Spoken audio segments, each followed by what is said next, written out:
რადიო თავისუფლების პრაღის ბიუროს ხელმძღვანელი რიკარდ იოზუაკი ავრცელებს ინფორმაციას, რომ ევროკავშირის ელჩებმა მწვანე შუქი აუნთეს ევროკავშირის ვიზა ლიბერალიზაციის შეჩერების გამარტივების მექანიზმს. მისივე თქმით, ეს მექანიზმი სამომავლოდ შესაძლოა ქართული პასპორტების მფლობელთა წინააღმდეგ იქნას გამოყენებული. გავრცელებული ინფორმაციით 17 ნოემბერს მინისტრები შეთანხმებას ხელს მოაწერენ. 26 ნოემბერს ხელმოწერის ცერემონია შედგება, ხოლო დეკემბერში აღნიშნული გადაწყვეტილება ძალაში შევა. იოზუაკის თქმით, შესაძლოა ეს შეზღუდვა მალე ქართული პასპორტის მფლობელთა ნაწილის წინააღმდეგაც იყოს გამოყენებული. პროკურატურამ გიორგი გახარიას მიმართ 20-21 ივნისის საქმეზე და ჩორჩანას ეპიზოდზე სისხლის სამართლის დევნა დაიწყო. ყოფილი პრემიერისთვის წაყენებული ბრალდებებით 13 წლამდე პატიმრობას ითვალისწინებს. თავად გახარია საქართველოში არ იმყოფება. მანამდე ჩორჩანას ეპიზოდთან დაკავშირებით განმეორებით გამოსაკითხად წულუკიანის კომისიაში გახარია 13 ივნისს დაიბარეს, მაგრამ უცხოეთში ვიზიტის გამო მან კომისიას ონლაინ ჩართვა შესთავაზა, რაზეც წულუკიანის კომისიამ თავიდან უარი განაცხადა. მიმდინარე წლის 14 ივნისს ცნობილი გახდა, რომ პროკურატურამ დაიწყო გამოძიება 2019 წლის 24 აგვისტოს სოფელ ჩორჩანასთან საოკუპაციო ხაზის გასწვრივ შინაგან საქმეთა ყოფილი მინისტრის გიორგი გახარიას მიერ განხორციელებული ქმედებების შესახებ. დრო მოვა და ეს დრო არ არის შორს, როდესაც ყველაფერს თავის სახელი დაერქმევა და ეს ადამიანები, ვინც ზოგადად შეთითხნა ეს ბინძური საქმე და დაასმინა თავისი ჭკუით გიორგი გახარია, მაგრამ ამ დასმენით კიდევ მეორე საფრთხე შეუქმნა საქართველოს ტერიტორიულ მთლიანობას და სახელმწიფოებრივ ინტერესებს. ყველა ეს ადამიანი ისტორიაში საკუთარ ადგილს იპოვს. პოლიტიკური ლიდერები ან იყვნენ დაპატიმრებულები, ან დღესაც არიან პატიმრობაში, ან მათ ემუქრებათ მრავალწლიანი პატიმრობა. მათ შორის ჩვენი პარტიის ორ ლიდერს რამდენიმე დღის წინ წარუდგინეს სრულიად აბსურდული ბრალდება და მათაც ემუქრებათ მრავალწლიანი ციხე. ივანიშვილის ამ რუსული რეჟიმის პირობებში, როდესაც მიტაცებულია სახელმწიფო პროკურატურა და სასამართლო, ვერცერთი პოლიტიკური ლიდერი ვერ იგრძნობს თავს უსაფრთხოდ და რა თქმა უნდა შესაძლებელია, რომ პოლიტიკური დევნა გაგრძელდეს. აბსურდია ახლა მხოლოდ გახარიას დადანაშაულება აღნიშნულში, უბრალოდ ივანიშვილს პოლიტიკურად ახლა ეს დაჭირდა და ეს დასტურია იმის, რომ ივანიშვილთან გარიგება ეგრეთ წოდებულ არჩევნებში მონაწილეობით, ან ნაციონალური მოძრაობის დღედაღამე ლანძღვით, ან ეგრეთ წოდებულ პარლამენტში შესვლით ივანიშვილისთვის ლეგიტიმაციის მინიჭების გზით, თავისუფლებაში და ინდულგენციაში მაინც არ იცვლება.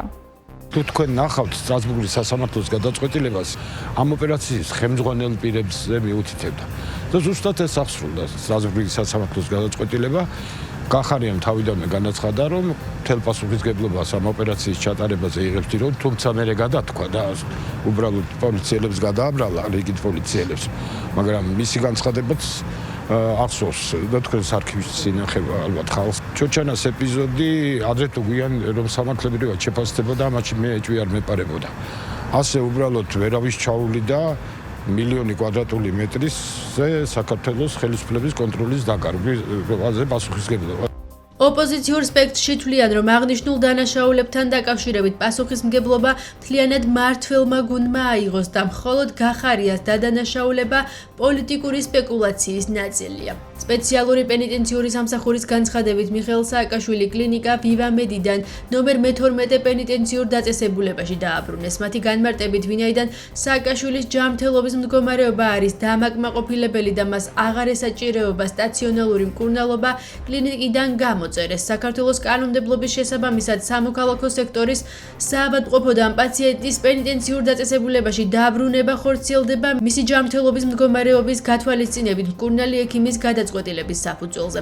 სააკაშვილის გუნდის წევრები თვლიან, რომ ხელისუფლება ამ გზით ყოფილი პრეზიდენტის დასჯას ცდილობს. ხვედრა იქნება გადმოყვანის შემდეგ. სრულიად მოულოდნელი იყო გადმოყვანა, არ ვიყავით არავინ ინფორმირებული, ყოველ შემთხვევაში მე არ ვიყავი ინფორმირებული და გუშინ ვიყავი მასთან ვიზიტზე, დღის განმავლობაში მოვინახულე, ისიც არ იყო ინფორმირებული. 13 წლის თავზე ხელისუფლების მშვიდობიანი გადაბარებიდან ივანიშვილის მთავარი მეტოქე და პოლიტიკური მტერი ისევე როგორც პერსონალური მტერი დღესაც სწორედ საქართველოს მესამე პრეზიდენტი მიხეილ სააკაშვილია. ეს განპირობებულია იმით, რომ პრეზიდენტი მიხეილ სააკაშვილი ვლადიმერ პუტინის პირადი ნომერ პირველი მტერი არა მხოლოდ საქართველოში, არამედ მთელს რეგიონში, ახლა უკვე პრეზიდენტ ზელენსკისთან ერთად, რომლებმაც გაბედეს და თავიანთი ქვეყნის სახელმწიფოებრიობა არ ჩააბარეს მტერს. ბიძინა ივანიშვილის რუსული რეჟიმის პირობებში ნებისმიერი დაპატიმრება ეს არის პოლიტიკური ანგაჟისწორების აქტი. წლების განმავლობაში მან დააპატიმრა არაერთი პოლიტიკური ლიდერი, აქტივისტი, ჟურნალისტი და საზოგადო მოღვაწეები. ამ პირობებში, რა თქმა უნდა, არ არის მოულოდნელი ის, რომ კონკრეტული პოლიტიკური ლიდერი ნაცვლად პალატისა მან გადაიყვანა ციხის კედლებში. ჩვენი მიზანი კი აუცილებლად უნდა იყოს ამ რუსული რეჟიმის რაც შეიძლება სწრაფად შეცვლა. გადავიდა იქ, სადაც უნდა იხდიდეს სასჯელს მსჯავრდებული. ეს არის ჩვეულებრივი პროცესი. აქამდეც უკვე ხედავდით საჯაროდ, რომ ძალიან კარგ ხასიათზეც იყო, ძალიან კარგ ჯანზეც იყო, სოფლიო პოლიტიკას ალაგებდა არა მარტო საქართველოსაც, ასე რომ ეს გადაწყვეტილება გასაკვირი არავისთვის არ იყო. ვიმეორებ მისივე პარტიის წევრებისთვისაც კი, ასე რომ ის გააგრძელებს იმ განაჩენით მიკუთვნებული მსჯავრის მოხდას, რაც აქვს სასამართლოს მიერ. მე მგონია, რომ ეს აბსოლუტურად ლოგიკური და სწორი გადაწყვეტილებაა. ყოველ შემთხვევაში ამასთან დაკავშირებით საპირისპირო არგუმენტსაც ვერავინ შეძლებს რო თქვას, რატომ არ უნდა მომხდარიყო ასე თქვა ამ გადაწყვეტილების მიღება და მისი აღსრულება. მე ვფიქრობ, რომ აბსოლუტურად ნორმალური გადაწყვეტილებაა. ადამიანი, რომელსაც ჯანმრთელობის პრობლემა არ აქვს და აქვს სასჯელი მოსახდელი, დიახ, რა თქმა უნდა, ის უნდა იმყოფებოდეს საპატიმრო დაწესებულებაში, როგორც ეს ხდება ყველა სხვა პატიმრის შემთხვევაში. ამიტომ მე არ მესმის მცდელობებისა, რომ ვინმე რამე ამისგან ან უარყოფითი ნახოს, ან რაღაც გაუგებრობა ნყოს, ან რაიმე ინსინუაცია დაზღვევის დაშენება პაკეტებში. თურქეთის სამხედრო სატვირთო თვითმფრინავის ჩამოვარდნის ადგილზე მე-20 დაღუპულის ცხედარი იპოვეს. თურქმა ექსპერტებმა თვითმფრინავის ფრაგმენტების ნაწილი შემოწმებისთვის შემთხვევის ადგილიდან გაიტანეს. გადასვენებულია ცხედრების. გავრცელებული ინფორმაციით, თურქეთის სამხედრო სატრანსპორტო თვითმფრინავი 10 ნოემბერს დაეშვა აზერბაიჯანის ქალაქ განჯის აეროპორტში. ეკიპაჟს აეროპორტის ტერიტორია არ დაუტოვებია. თურქეთში გაფრენამდე კი უსაფრთხოების წესების დაცვით ჩატარდა შემოწმების პროცედურა, რაც აეროპორტის ვიდეოკამერებითაა დაფიქსირებული. თვითმფრინავის კატასტროფის მიზეზთა გამოძიება კონცენტრირებულია ორ შესაძლო ვერსიაზე. ხანგრძლივ ექსპლუატაციასთან დაკავშირებული ტექნიკური გაუმართავობა და კორპუსის შესაძლო კოროზია, რომელსაც მაღალი წნევის ზემოქმედებით შესაძლოა კონსტრუქციის დაშლა, მოხოლოდა და ტვირთის არასწორად დამაგრება, რასაც ტურბულენტობის ან მკვეთრი მანევრის დროს შესაძლოა გამოეწვია ტვირთის გადაადგილება და სერიოზული შიდა დაზიანება. თვითმფრინავის ბორტზე 20 ადამიანი იმყოფებოდა. ნანახი იქნა მე-20 ცხედარი, სადაც ადგილზე ექსპერტ კრიმინალისტები და საგამოძიებო ჯგუფი მუშაობს. მინდა გითხრათ, რომ გამოძიებისთვის მნიშვნელოვანი ყველა ტექნიკური საშუალება და თვითმფრინავის ფრაგმენტები ნანახია და მიმდინარეობს ექსპერტიზა. საგამოძიებო და სამაშველო ღონისძიებებში ჩართული იყო 1000-ზე მეტი ადამიანი ქართული მხრიდან, ასევე თურქული მხარის წარმომადგენლები.